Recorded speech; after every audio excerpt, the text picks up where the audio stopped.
어디 궁금하세요? 네, 목동 아파트 음. 지금이라도 매수해도 되는지 아니면 하반기 때 예. 전망이 어떤지 궁금해서요. 목동 아파트 어디 보고 계셨어요? 지금 목동 13단지, 아, 13단지 네, 가장 적은 평수 20평 지금 제가 보고 있거든요. 20평 보고 계시는 거고요. 예, 예. 알겠습니다. 매수 여부와 함께 타이밍 같이 한번 살펴봐 드릴게요. 팀장님 바꿔드리겠습니다. 인사 나눠보세요. 안녕하세요, 시청자님. 네, 안녕하세요. 네네, 반갑습니다. 자, 이제 재건축에 대한 얘기를 좀 해봐야 되겠네요, 목동 얘기면. 네. 자, 이 시청자님은 지금 살고 계신 집이 있으신가요? 아, 예, 지금은 마곡 수명산 파크에 살고 있는데 네네. 거기보다는 지금 있는 집을 전세로 이제 갈아 옮기고 남은 자금으로 네. 좀 연끌해서 목동에 지금 들어가도 되는지. 매도하고 나서 전세 살면서 이걸 사시겠다는 말씀이시죠? 네, 네. 그러면 지금 해야 될 거는 매도하고 전세 사는 것까지만 하세요. 아, 그래요? 불안한 마음에 목동 바로 잡지 마세요. 아, 자, 목동에 대한 판단은 이렇게 하는 겁니다. 재건축이라고 하는 사업에 대한 이해가 필요해요. 네. 서울에는 재건축을 지금 앞으로 해야 될 단지들이 어디가 남아 있을지 한번 기억해 보실까요? 목동만 보고 네. 있어서. 너무 많죠. 너무 많은데 그 와중에 일반인들께서 잘 알고 계시는 지역들이 또 있을 거예요. 큰 권역으로 재건축이 잡혀 있는 곳들. 예를 들어서 뭐 압구정이라던가 네, 아니면 뭐 이촌동이라던가 네, 아니면 여의도라던가 아니면 저기 송파 가락동 일대라던가 뭐 이런 많은 지역들이 앞으로 재건축을 추진을 해야 될 그런 지역들인데, 자, 여기서 우리가 포인트를 봐야 되는 거는 진행에 대한 부분이거든요. 첫 번째가. 네. 근데 우리가 진행이라고 하는 것을 볼 때 목동이 지금 진행이 빠른 편인가요? 늦은 편인가요? 아, 좀 더디게 가고 있는 것 같아요. 그렇죠. 가장 첫 단계인 안전진단부터 막히고 있는 상태인 거죠. 목동이라는 네, 동네는. 네. 그러면 목동을 왜 막힐까? 정답은 너무 튼튼하게 지어서 그런 거예요. 아, 진행이 되는 속도가요. 사실은 뭘 따라가냐면 사업성 따라갑니다. 돈 되는 것 따라서 먼저 진행이 돼요.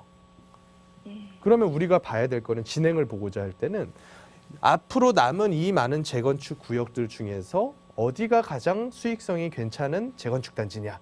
요걸 한번 생각해 봐야 돼요. 어떻게 보면 이게 재건축이 서울이 흘러온 역사거든요. 네. 70년대 지어졌던 아파트들은요, 전부 다 저밀도, 예를 들어서 뭐 용적률 100% 미만, 층수로 따지면 5개 층 정도로 해가지고 지어집니다. 그래서 얘네들이 2000년대 초반장에서 다 재건축이 됐어요. 네. 기억나실 겁니다. 노무현 정권 때 가격 많이 올랐었잖아요. 네. 그때 재건축이 다 됐어요. 자, 그러면 지금 이번 장에서 한 5년 전쯤부터 해서 지금까지 재건축이 된 단지들은 80년대 지어진 아파트들이에요. 특징이 뭐냐면 중층입니다. 한 10층에서 15층 사이. 그리고 용적률로 따지면 한 150에서 200% 사이. 자, 이런 아파트들 중에서 어디가 됐냐면 강남권이 됐어요. 왜냐하면 강남권에서는 분양을 비싸게 할 수가 있으니까.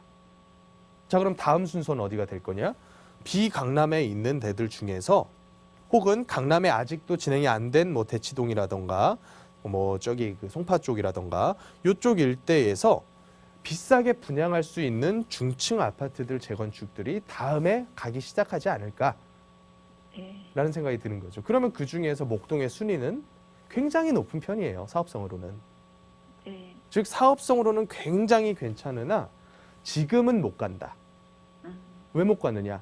일단 정책적으로 재건축을 풀어서 민간이 아파트를 지어서 경기 부양할 의지가 없어요. 예. 그러다 보니까 정책적으로 재건축은 다 막혀 있어요. 예를 들어서 안전진단 기준을 강화를 했죠. 만약에 추진위에서 조합이 설립이 돼요. 그러면 목동 기존 조합원들이 팔지를 못해요. 5년 이상 거주하고 10년 이상 보유하지 않은 분들은. 그리고 그 다음 단계 넘어갔더니 사업 시행 인가를 웬만하면 잘 안 해주려고 그래요. 그 다음 단계 관리 처분을 넘어갔더니 재건축 초과이익 환수제로 돈 남은 거 일부 뺏어가게 했대요. 그리고 나서 이거 감수하고 분양하려고 그랬더니 분양가 상한제네요. 그러면 사실상 이거는 아직 하지 말아라는 얘기예요. 그렇기 때문에 지금 강남 재건축들이 신축 아파트가 2018년도 9월 달 가격을 쭉 치고 올라갈 때 재건축들은 요 가격 수준까지밖에 못 갔어요. 거의 대부분이. 그러면 지금 그런데- 상태에서는 급할 게 없는 거예요. 아, 근데 선생님, 작년 10월 이후에 네. 목동이 이제 정시 확대 영향을 받아서 네. 거의 2, 3억이 뛰었어요. 오른 거에다가는요. 그러니까 시청자님 얘기는 단기간 동안 급등을 했다라는 거잖아요. 예. 오른 거에다가는 무슨 이유든지 그냥 이유 갖다 붙이면 되는 거예요. 그때 강남은 안 올랐을까요? 그럼 강남에다가도 정시 확대 얘기하면 되는 거고요. 아, 용산도 올랐거든요, 그때. 그래서 용산에다가는 더- 국정무지고 얘기하면 되는 거예요. 더 오르면 아예 진입을 못할 수도 있어서. 지금을 보세요. 그때 반짝하고서 올해부터 어떻게 됐는지. 올해는 급매물밖에 거래가 안 됐습니다. 목동 네. 일대도. 그래서 실제 고점보다 5천만 원 1억 가까이 떨어진 상태 급매만 거래가 됐어요. 여기만 그런 게 아니라 다른 고가 형태 주택들. 예를 들어 제가 아까 전에 처음에 일부 시간에 말씀드렸던 게 뭐냐면 지금 제일 가격 하락폭이 크게 집계되는 데가 서초, 강남, 송파랑 양천구예요. 아, 예. 고가 주택 위주의 재건축 시장들. 그래서 지금 상태는 급할 게 없다라는 거예요, 시청자님이. 그러면 조금 더 기다렸다가 더 떨어지는. 그렇죠. 그러면 항상 저한테 질문하는 게 그럼 언제까지 기다릴까요? 물어보시잖아요. 네. 우리 시청자님도 그거 몰라보러 그러시죠. 향후 네. 어떻게? 예. 목동은 재건축 단계로 재건축 사업성으로 보면 A급이에요. 언젠간 갈 거예요. 네. 근데 우리가 바라는 거는 나는 싸게 사서 비싸게 팔아야 되잖아요. 단순히 잠깐 떨어졌다 그래서 나중에 비싸게 더 팔 수 있을 거냐도 고민을 해봐야 되는 거거든요. 그래서 저는 항상 말씀드리는 게 하락하는 건 시간이 많이 걸린다고 말씀을 드립니다. 생각보다 그렇게 급한 사람 없어요. 아, 조합원 1000명 중에서 지금 안 팔면 큰일 나는 사람 한두 명밖에 안 돼요. 그러면 그 한두 명이 거래를 일으킨 다음에는 당연히 매물이 없어져야죠. 그리고 나서 일부 호가 올렸다가 또 누군가 한두 명이 급해지면 그때 또 계단식으로 떨어져야죠. 그러면 이게 그렇게까지 뭐 일주일에 한 번씩 그렇게 되느냐? 안 그래요. 최소한 그 사람이 힘들어지는 데까지는 몇 달 정도 여유 시간이 있다고요. 네. 그래서 지금은 기간을 보면서 뭐 몇 년 후가 될 거다 이런 얘기는 그 누구도 못 합니다. 그냥 기다리는 거예요. 네. 그래서 일부 현금 보유하시고 일부는 지금 해야 될 투자만 하시고 이게 가장 네. 좋으실 것 같아요. 아, 네. 네, 너무 급하게 생각하지 마세요. 아, 네. 네, 알겠습니다. 고맙습니다.